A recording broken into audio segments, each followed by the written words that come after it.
up, though? It's the Fly Zone Radio Show, Shade 45. It's your big OG TrickTrick live in the Blue Room on 8 Mile. If you know, you know. If you don't, it ain't for your bitch. Today, I told y'all on my show to sit down. I love to interview my favorite actors, producers, artists, lawyers, politicians, and people that do important shit. Last week, we interviewed Zeke from New Era, Detroit. Very, very powerful interview. And today, I keep running into this brother. I've been running into him for some years now, and I'm happy and excited to have him here.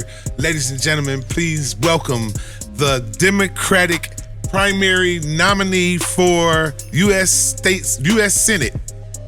The Democratic Party primary candidate for U.S. Senate, Mr. Hill Harper. Yeah. How you doing, brother? Great. And what I like about it, all those things you listed, I think I can check each and every one of them. Is that right? Like you listed actor, producer. Yes, sir. Artist. Yes. Lawyer. Come on. I got that one. Political candidate. You just nailed it. So I think I got all of them. You nailed it. All of them. We got it. Great to be in the Blue Room. Thank you. Yes, sir, man. Thanks for coming. I've been, preparing for this one. And normally I just, sit down and have conversations with people and it just be regular, conversations. But I said this time I need to be more in tune with what I think the people would want me to ask. Because of the nature of the interview. And, most of the time, I don't give a fuck what people think. Today, I have to give a fuck because this is important. And I see how you campaigning. I see you moving around. I saw you on stage at the Mike Epps concert the other day. That's right. I see you moving around and making your moves. I see you in the community actually putting in work, helping these people. Tell me something. First of all, who is Hill Harper? Minus all the labels. Well, absolutely. I'm the son of Dr. Marilyn Hill Harper and my father, Dr. Harry Harper. These two are amazing people, but I really take my name from both of my grandparents. My grandfather was Harold Hill, he opened a Piedmont Pharmacy in Seneca, South Carolina during Jim Crow segregation. And he served the black community in this small town in South Carolina when we couldn't go to Rexall and Walgreens. And then my grandfather, my mother's side, had an 88-acre farm in Iowa. And he was Dr. Harry Harper, and he had a medical clinic in Iowa. And so I come out of a family of service. And they taught me, and they said, we're only here to serve. Why else are we actually here but to help improve the condition of other people's lives? And I truly feel that. And I want to figure out different ways to serve. And when I was coming out of school and deciding to be an actor, I wanted to be like Harry Belafonte because I thought he was an actor who served, or Paul Robeson, who was political and an activist. And I've always respected athletes who are activists and political as well. And so, it's always been a part, that idea of activism. And so that's what I want to do. I just want to serve, give back, because I think that if you're not giving back, you're not really living. Truth. And that's just it. And you can give back in so many ways, though. That's the thing. It doesn't have to be political. It doesn't have to be through writing checks. It doesn't have to be. Everybody has their own way in. And I thought my main give back was going to be through the characters I play, right? Through the projects I did and all of that. But then... bad. Sorry. Go ahead. Bro, sorry for what can you tell the people, refresh their memory on some of your movies that you've done? Because they're going to go look. Back in the day, they go look for, so... I'm sure many of you may have seen a movie I did that's about basketball called He Got Game. Okay. I played a character called Booger. I was Ray Allen's best friend, point guard, cousin, gotcha. and Denzel's nephew in that movie. I did a movie. Everybody comes up to me and says a line that I said in this next movie all the time. Because I said a line that they take, they love it. I say, "You ain't no cop, Jay Reed." That's from In Too Deep. And people love saying that line to me. You ain't no cop, Jay Reed. You ain't no cop, Jay Reed. It's almost like, no, man, you ain't no cop, Jay Reed. And so, and then another movie that I love that a lot of the older folks love is called Lackawanna Blues. It's about black family, won all these awards, set in Lackawanna, New York, based off a play.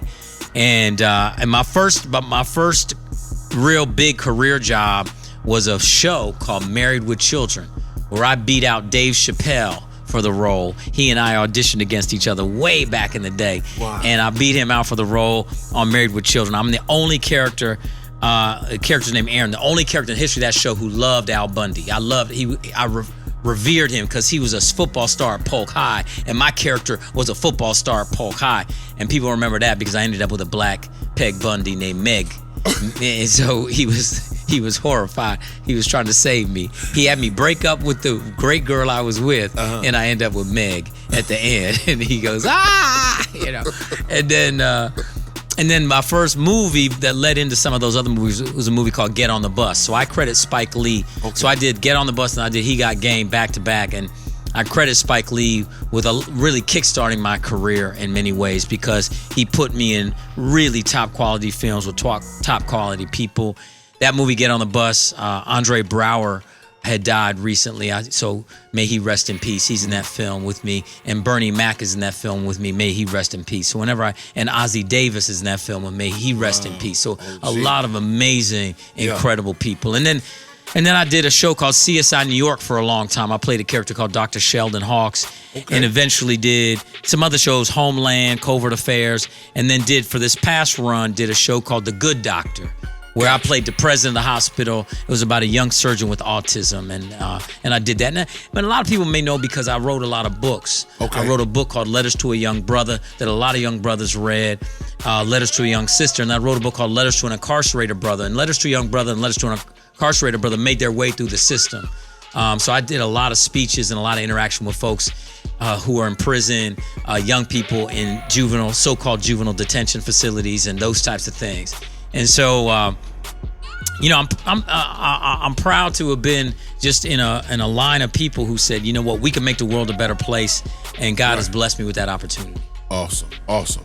Now, you said earlier, you already stated, that you felt like you needed to get into politics, so to speak, because you believe in giving back and believe that we all have a purpose and are here to assist. And it goes deeper than that, though. Yeah. The politics-wise. Well, that's the thing. Yeah. That's where I want to, try to simplify it for, some people. Understood. But tell people what is the U.S. What is the U.S. Senate seat? What is that? So let's break that down. First of all, I think all of us can agree that things are broken, particularly in Washington. Folks we're not getting the services, we're not getting the resources, and we're not getting the representation. And so there's a massive amount of collusion between corporate interest and government interest, and the people are not being represented. Period. And so we have to run and elect people that are going to represent people, not special interest, not corporate interest, not moneyed interest. We sold people hope and change, nothing changed. Then they got sold Make America Great Again. America got worse. And so when you think about it, the U.S. Senate, and this is what my law school professor, I went to Harvard Law School, my law school professor would tell me all the time, the U.S. Senate is the most powerful body in all of politics. Okay. Why? Supreme Court rules on the constitutionality of what the Senate passes. The executive branch or the president signs into law or vetoes what the Senate passes. The House of Representatives, here in Michigan, we got 13 House of Representatives members. They send a bill to the Senate. The Senate can change it, amend it, send it back, change the title, add things to it. So if you break it down, there are 100 people, because there's 100 senators, 2 for every state. There's 100 people in this country that do 2 incredibly important things. One, they confirm lifetime appointments of federal judges. And the second one, even more important, they decide where $7.2 trillion annually goes. Wrap your head around that. 100 people in this country decide where $7.2 trillion, that's with a T, goes every year. That's the United States federal budget. That's your money, that's my money, that's our money. And the question is, why do we keep electing the same type of people to office, expecting a different result? My father was a psychiatrist. He told me the definition of insanity was continue to do the same thing over and over again, expecting a different result. Right? But why do we keep doing that with politicians? Now, that's a good question. Right. Now, my question to that would be, because people believe that is the art of a politician, because politicians have failed them so many times. That's right. Why you different than them? Simple fact is, I won't be bought, I won't be bossed, I won't be bullied. There you go. They offered me $20 million already to drop out of the Senate race and primary the only Palestinian member of Congress. So watch this. They wanted to, the person I'm running against, they support. Who you running against? Her name is Alyssa Slotkin. Okay. She's a congresswoman from the middle of the state. Okay. And I could break down some of her votes to you, and you'll be like, "Oh my God, are you Republican? kidding me?" No. Okay, she just This is in the Democratic primary. Yes, gotcha. But watch this. She didn't co-sponsor the George Floyd Justice and Policing Act. She didn't co-sponsor the Cannabis Reinvestment and Expungement Act. Look at that. How do you even do that? How do you even do that? Now, Trouble. Now we know that folks have cannabis charges. We know there's been legalized in your state that you supposedly represent. It's already been done. Yeah. You're supposed to be representing the people. The people. There's no pathway to federal charge expungements, and you're gonna not co-sponsor something that's gonna give someone a way to wipe it off their record so it doesn't follow them the rest of your life? Come on, man. Even after the governments are collecting tax money from, Yeah, we got state people locked up governments and locked out of the business of it. right. And, While government and that's where you're going to go. tax. While government collects tax. So I can go through some of her other votes that show that she is not down for the people. She's down for, again, the corporate interest. And so when we think about this, what makes me different is that I'm running just to represent the people. I'm not running to represent anybody else. I'm not running because I've been bought by a special interest. I didn't come up through politics, so no one has their hand on me. I'm nobody's puppet. And that's why I believe the party establishment and elite is trying to push another candidate. You see, because they don't want people in office that's also going to hold them to account. I want to hold both parties accountable. Both parties have been derelict in their duty to our communities. Believe that. Or they wouldn't look like this. Say that. Say that. Both parties have. So no one gets off the hook. There you go. And that's why people can trust it, because I'm running for them. I'm not running for them. In fact, I want people to redefine what this U.S. Senate seat is. I want them to understand it's their seat. It's our seat. It's not the political party seat. It's not the politician seat. It's their seat. Shirley Chisholm said, if you don't have a seat at the table, then bring a folding chair. Why? Because you have to have a seat at the table. Have to have and right now we don't. We'll be right back. The Fly Zone Radio, Shade 45.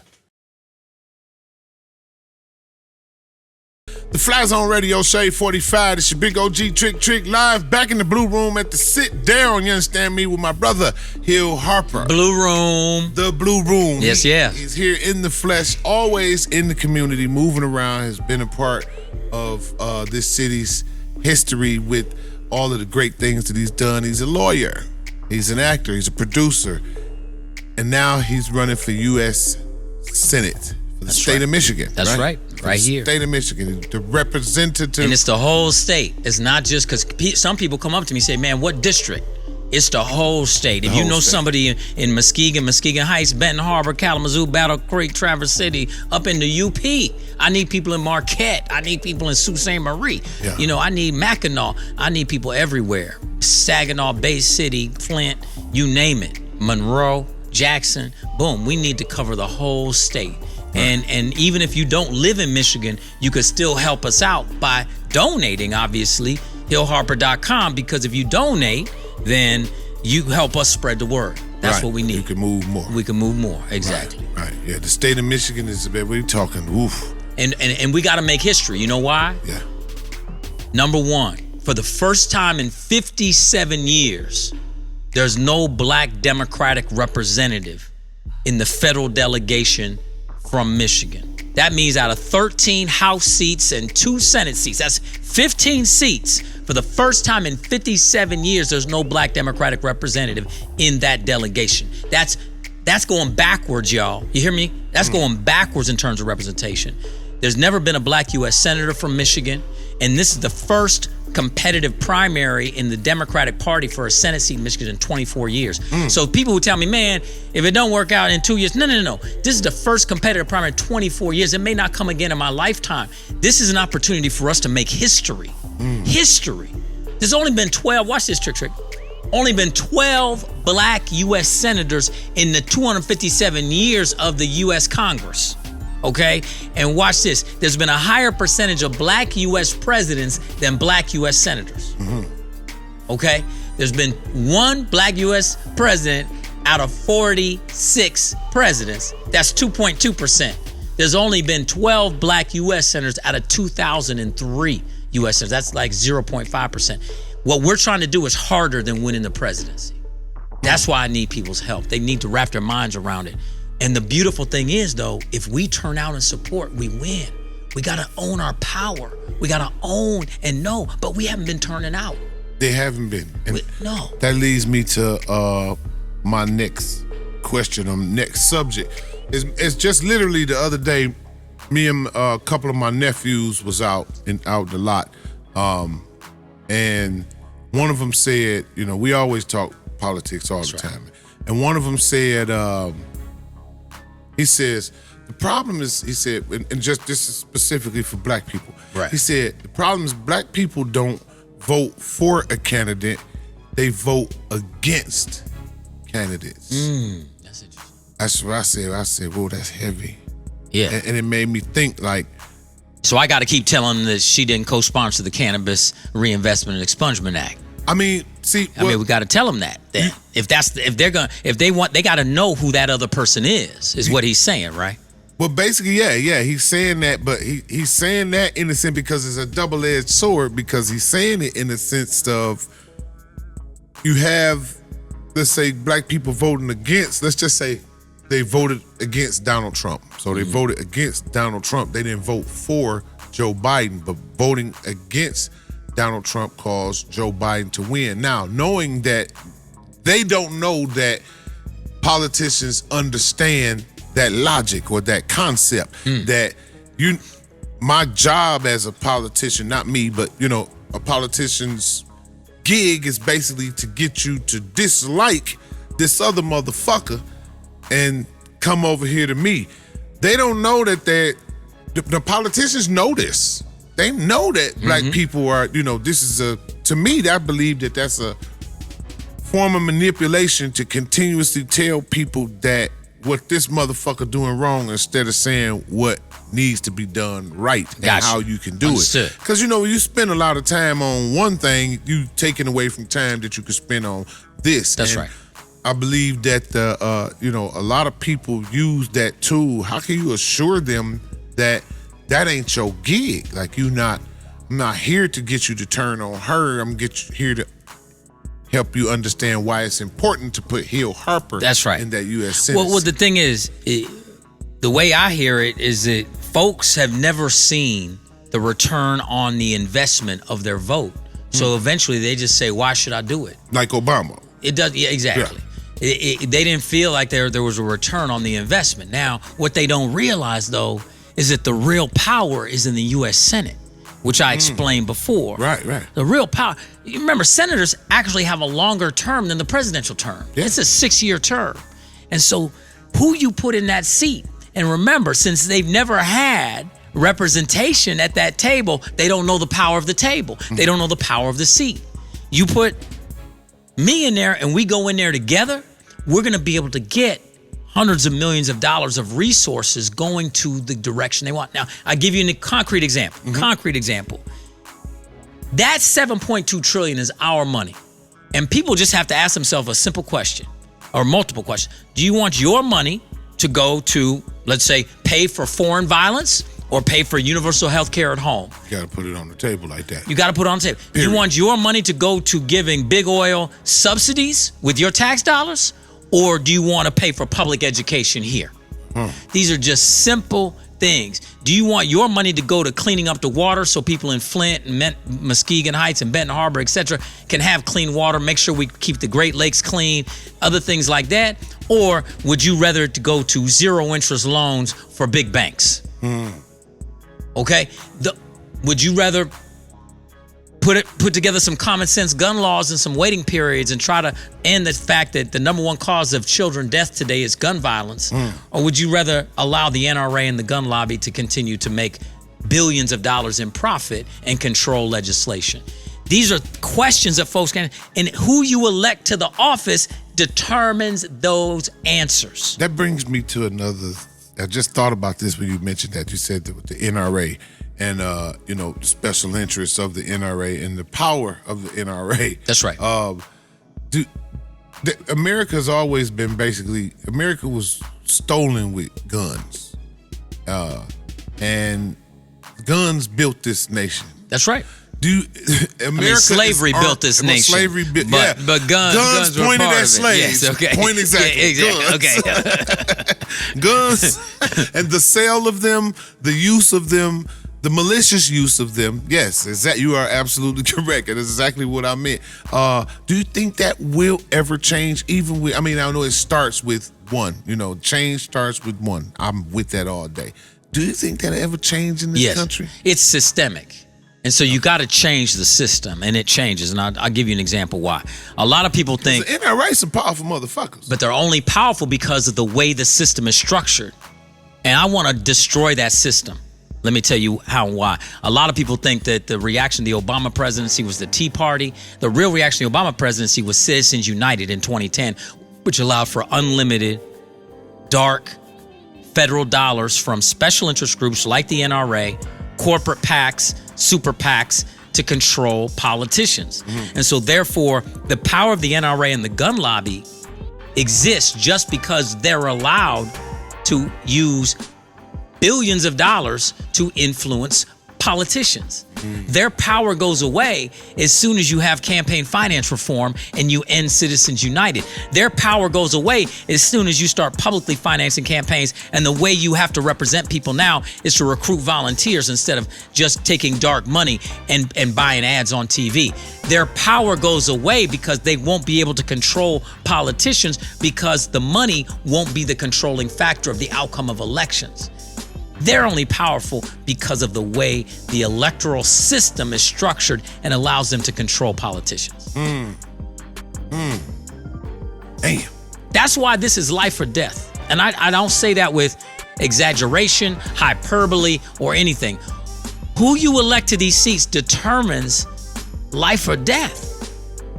It determines things around gun violence, even cancer. I'm a cancer survivor. I'll give you an example. President Obama appointed me to the President's Cancer Panel. We made recommendations to the White House, worked with then Vice President Biden's moonshot to cancer. We funded research into cellular cancer therapy that's saving people today. As soon as the 45th president came into office, all of that got eliminated. And so there are people that are living today because of research, medical research that was funded because a president put that into place. You don't have that in place, that research is not there, people die. Same thing about foreign violence. But you're saying research like as in cancer. Well, you're a cancer survivor, so you're obviously a benefactor of the research. Yes, exactly. So we know that those the medicine used for pharmaceutical companies, is provided by pharmaceutical companies who never want to heal no motherfucker. Absolutely. You're absolutely right. So we don't have a healthcare system. We got a sick care system. Right? Exactly. Big Pharma spent over $372 million on elections in 2022. This year, presidential year, they'll probably spend in the $400 millions. Again, systemic control, right? We can go 12 miles that way across the Ambassador Bridge and pay 13 times less for insulin than you do right here on 8 Mile. Why? Because nonprofit healthcare over there, for-profit sick care here.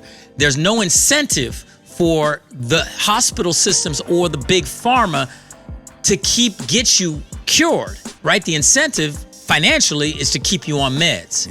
Just think about anybody who comes in and they got high cholesterol, high blood pressure. The first thing they say, Lipitor, you better get on that. You better get on that. And once you're on it, it's hard to get off of it.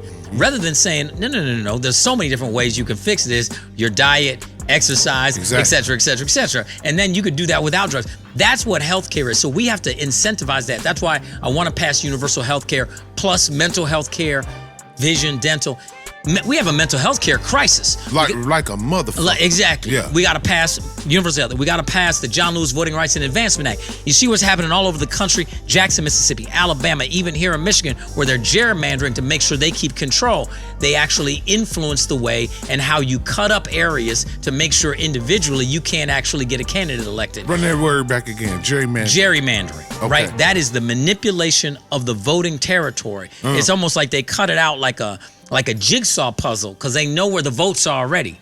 They know where, for instance, if you're a Republican, you know where all the Republican votes. So you don't, and that's why we should have completely equal areas. But that's not what they do. They cut them out if they're in power, and that's called gerrymandering. You're rigging the system. Right. You're rigging the election. And so, my whole thing is fighting for fairness and opportunity. Right. Right. And I'm not gonna let anybody rig anything. Right. You can't buy it. No, you can't rig it once you're in power. No, right. But we have to change the system fundamentally, because the foundation of the system is flawed, and we have to fix that first. In today's information hub and social media manipulation, and so much social media information. Yes. In the day and age of influence versus follower, two terms that really sound wicked to me. How do you help people understand? A lot of people say now, like, a lot of people have been manipulated into believing that their vote doesn't count. So they feel like, for what?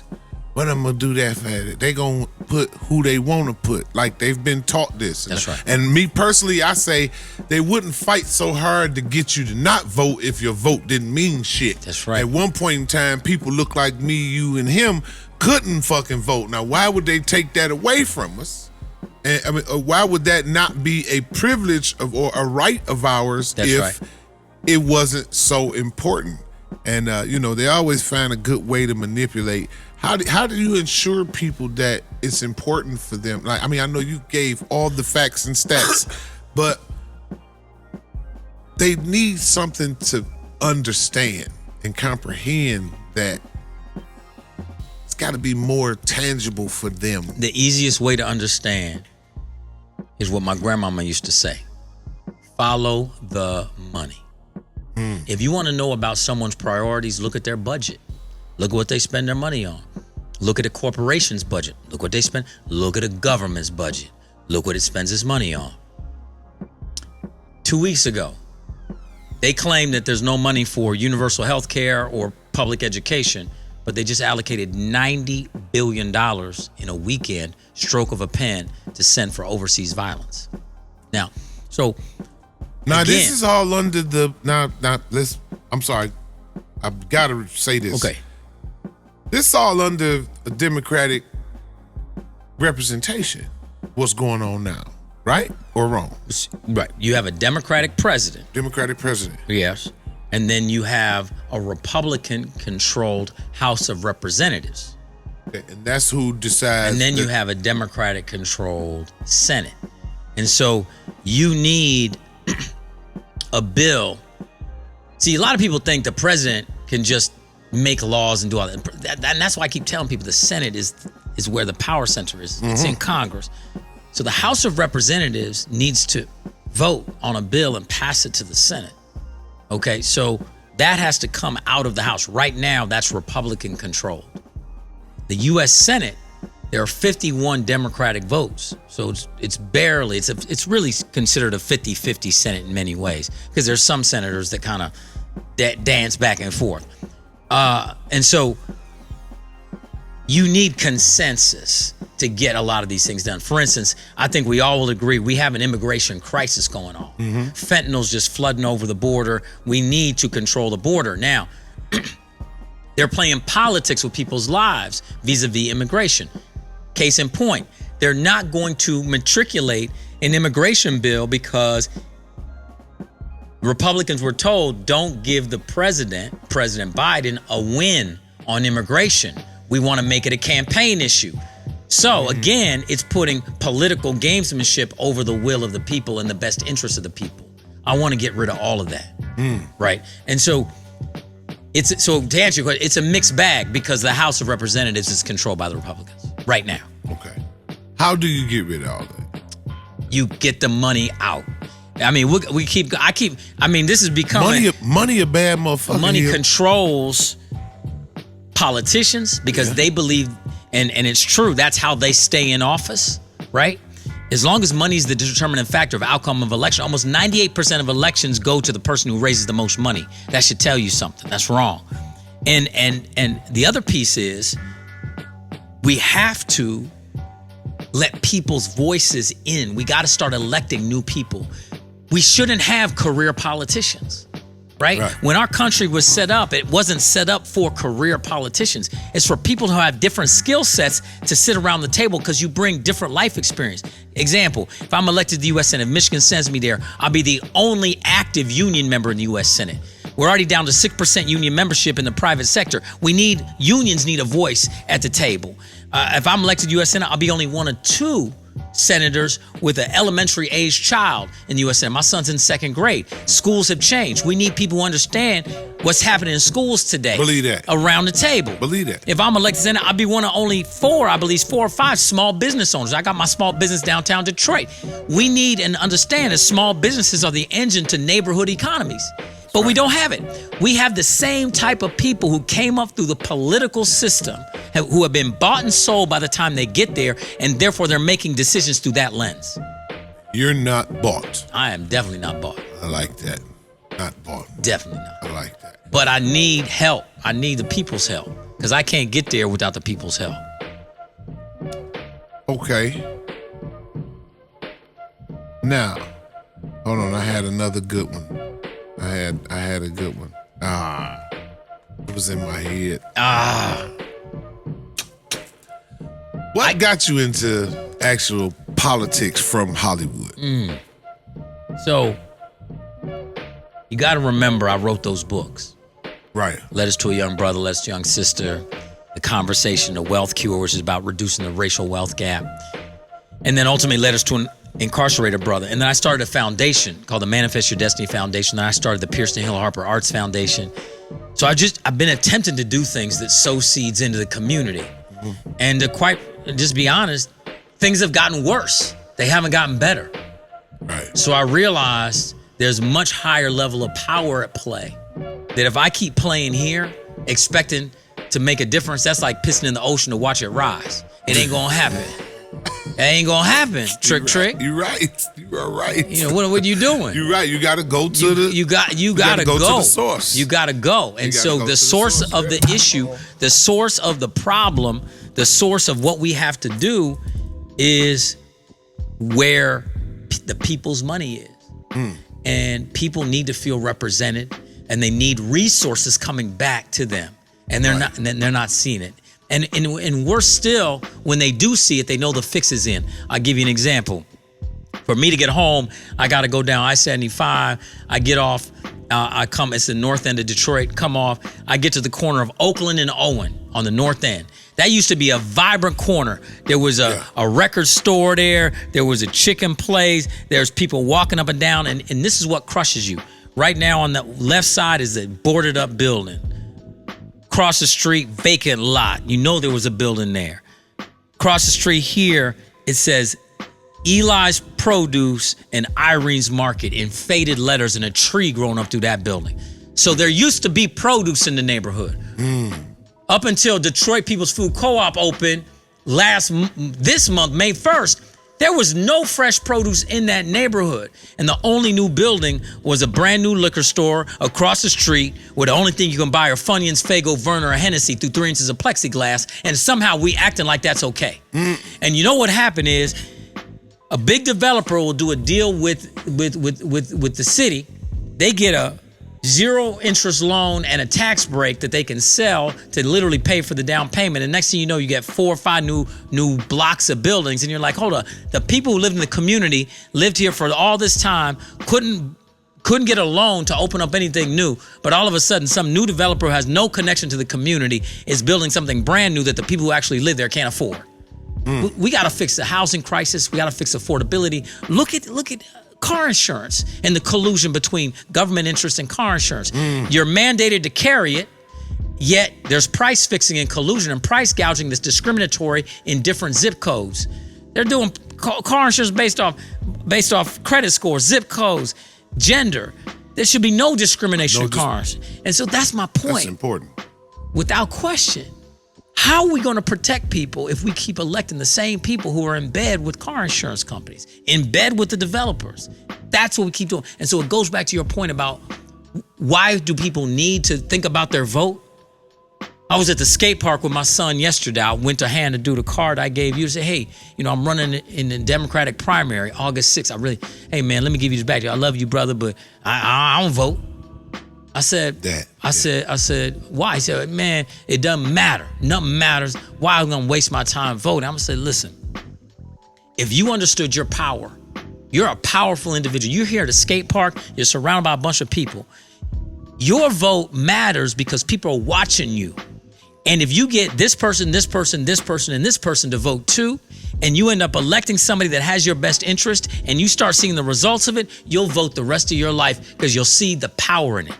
And to your point, the reason why the Democratic Party does not show up for the primaries, because most people don't know what a primary is. A primary is when you elect who's going to be on the ballot in November, the main election. Right. And so the party wants to pick and choose their person. Yeah. So they don't spend any get out the vote money on the primary. Right. Because they're like, if you stay home, their person wins. Period. I have to educate people about when the primary is, what it is, because August 6th, if I can't win August 6th, November don't matter because I won't be on the ballot. Right. It's just like, and I know the wounds may be deep on this, y'all who are Lions fans. It's just like, if you don't win the NFC Championship game, the Super Bowl don't matter because you ain't playing in it. Period. Right. That's why you got to kick the field goals and just stay ahead. You know what I'm saying? They should have kicked the field goals in the second half of that game. I'm just saying. You may have played away the whole season, but in the championship game, you just got to eke out a victory. Yeah. So just stay ahead. My friend told me in the second half of the championship game, if they score 3 points, just score 3 points. If they score 7, then go for the touchdown. Just match score for score. They had scored 3, just kick the field goal. Just stay ahead. Match it. Yeah. Boom, boom, boom. But that's what I'm trying to do as far as the voting. I got to win the primary to get a chance at the general to sit in that seat. And if I sit in that seat, baby, all of us are going to sit in the seat together. That's what people got to realize. They're so used to voting for the exact same people and the type of people over and over that you're right. We keep electing the same type of people. You get no results. So check out. So you said something that resonated with all of us in the state of Michigan. Every last one of us in the state of Michigan. Give me this clip by itself, like put it in, but clip this out separately so I can. This is so important that he brought up insurance. Everybody in the state of Michigan can relate, especially in the Metro Detroit area. And I mean, if your city is connected to Detroit and connected to the cities outside of Detroit, this is important. That monopoly that he was just speaking about, those special interest groups that fund these politicians, that allow them to hinder us into paying these horrible premiums and being muscled at gunpoint, because the enforcer is the police officer, the trooper, the sheriffs, and they out there enforcing for insurance companies. That's right. For a non-governmental company, they're enforcing that you have this high price insurance on your car, or they'll take your car, or in some places they'll lock you the fuck up. And I'll tell you, how can you help that? Very clearly, federal legislation that's anti-discrimination legislation, and it was called the PAID Act when it was first introduced, didn't get passed.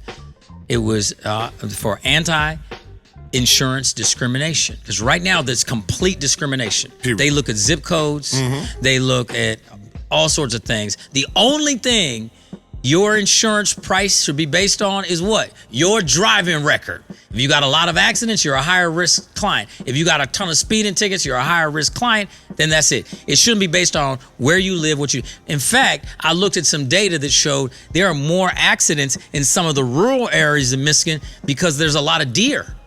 And deers just walk out and they mess up your car. You know, you hit a deer.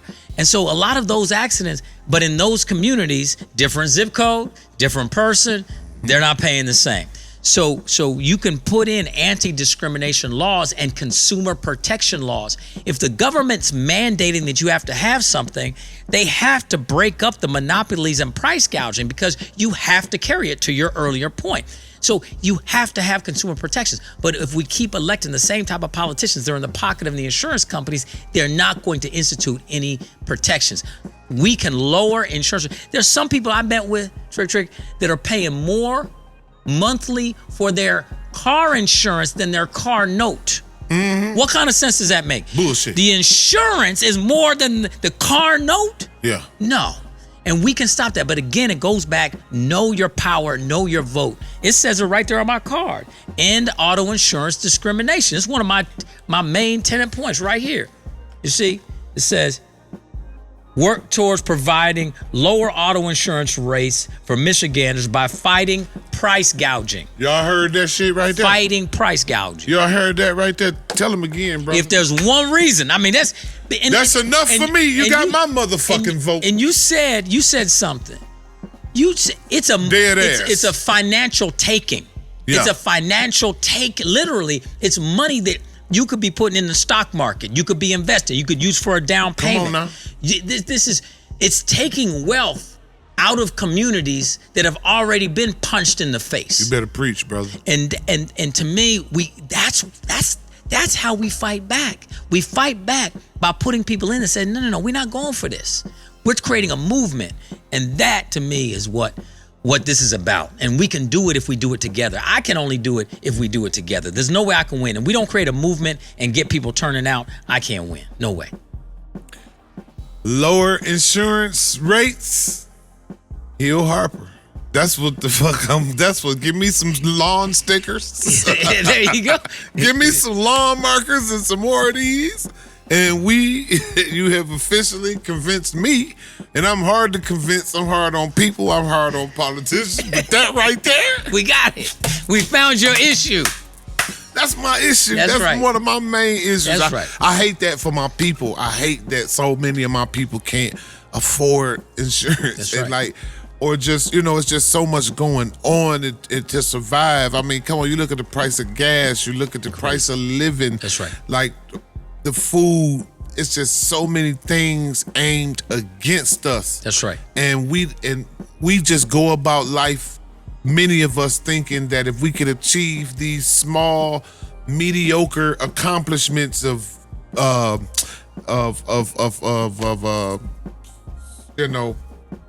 tangible goddamn value, so jewelry and clothes and shoes and bags and cars and shit, that and all the whole while we being killed, crushed, and it's happening everywhere. You just mentioned gas. Watch this. And this is your mind will explode off this one. So the individual oil companies, Chevron, Exxon, Shell, Mobil, they all make 100, 200, 300 billion a quarter. That's every 3 months.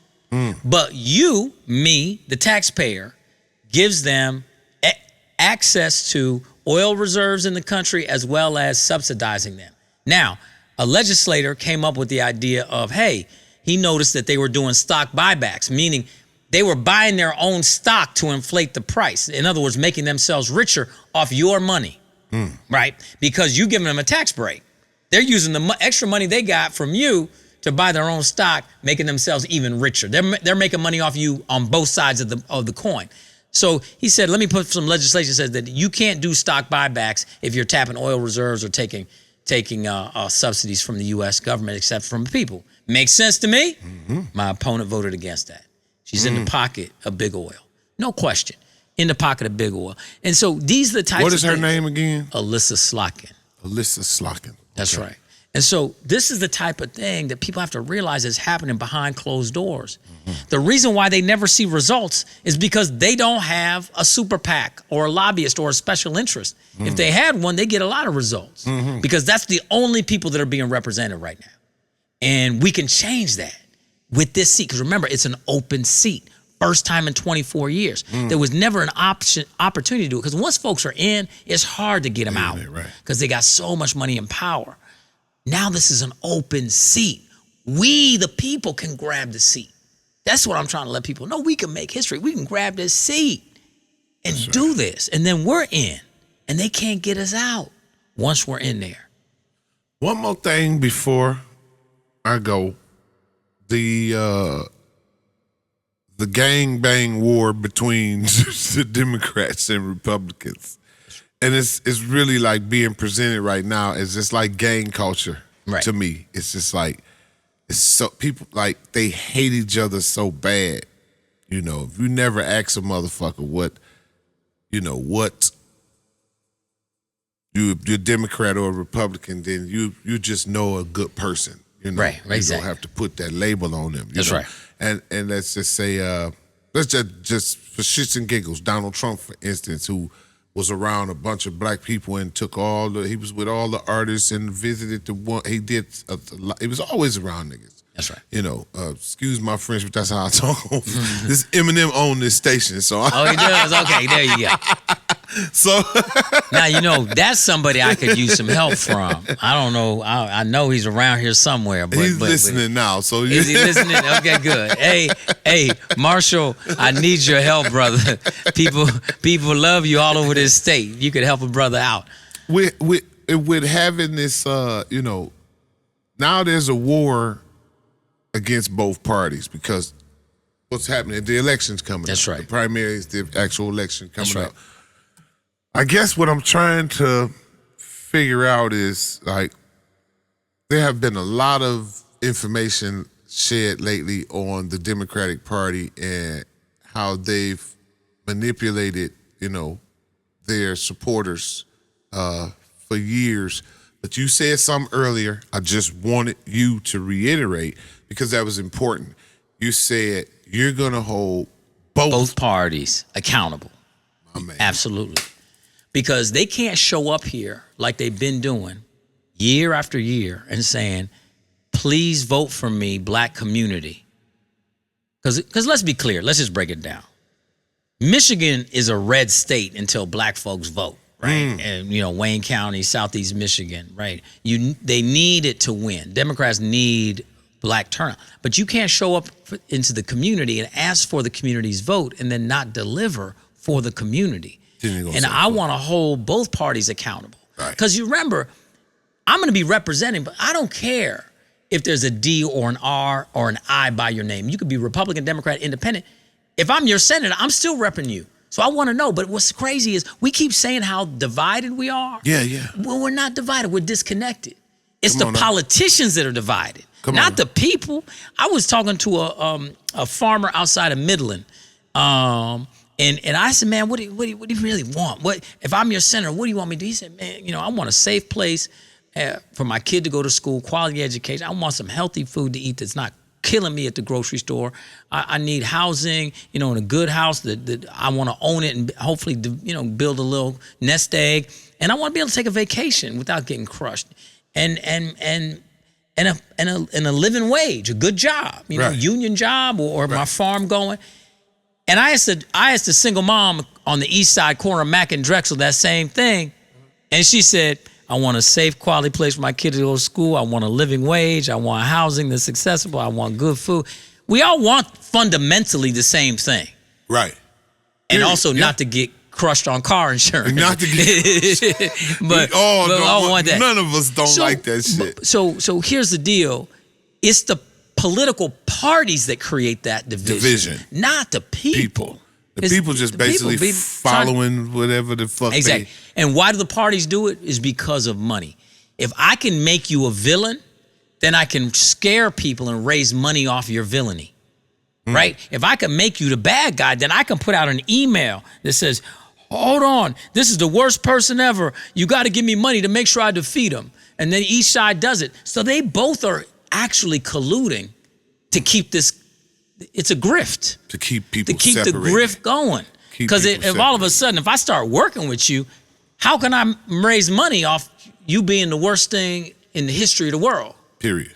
I can't, because I'm working with you. Yeah. So we got to figure out a way. We both going to play this game. Right. There's you the worst, you going to call me the worst, I'm going to call you the worst, and then I'm going to raise money off calling you the worst. Rather than putting the people's interests first and say, what do the people want? Well, the people need health care. Okay, let's work together to get them health care. The people need quality education.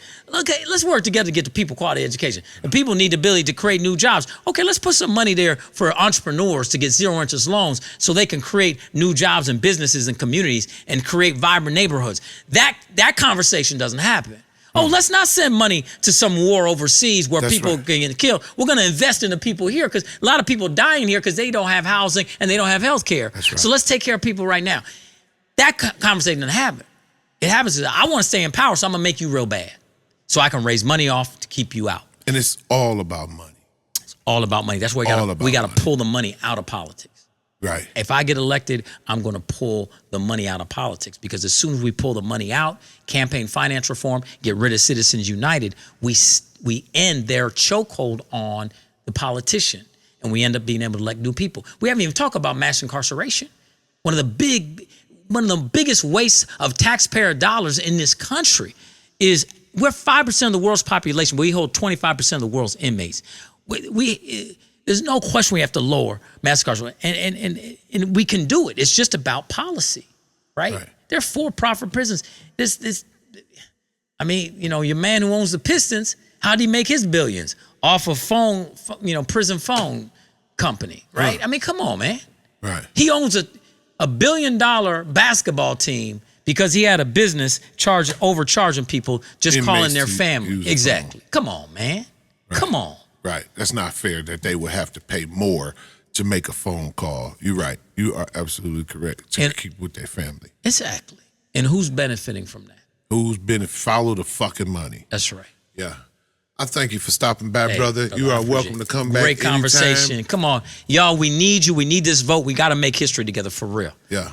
Okay. Well, I support you, ladies and gentlemen. Hill Harper for U.S. Senate for the state of Michigan. That's right. I ain't going to even say what party it is, but he's going to help us lower this motherfucking insurance. The Fly Zone Radio, Shade 45. Thank you again, brother. Thank you. Bless you. Thank you. God bless TrickTrick.